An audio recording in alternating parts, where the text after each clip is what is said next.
kinds of airplanes. In fact, after I graduated, like I said, a year later they called me back to be an instructor.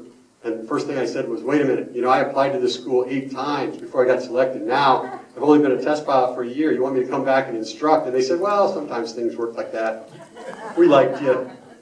You're a good student. We think you'd be a good instructor. So I did that. That was the second best job I ever had because test pilot school instructors, we had a whole barn load of different airplanes, everything from F-18s to gliders and helicopters. And, you could fly a glider in the morning, F-18 in the afternoon. A lot of fun. So I did that. Thank you.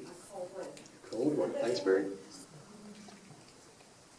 So I did that, but I kept applying to NASA. Every 2 years I wanted to go to NASA. And then, third, fourth, fifth time I hear nothing from NASA. Then it was time for me to rotate assignments again, and the Navy sent me to Washington, D.C. And I thought, Washington, D.C.? They're never going to pick an astronaut from Washington, D.C. I'm not flying airplanes. I'm sitting at a desk.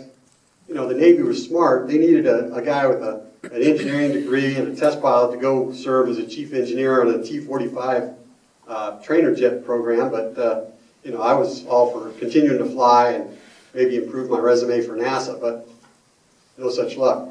So I went there. I continued to send applications in, thinking there's no way they're going to call me now. But lo and behold, the 7th time I applied to NASA, I was sitting in a meeting in Washington.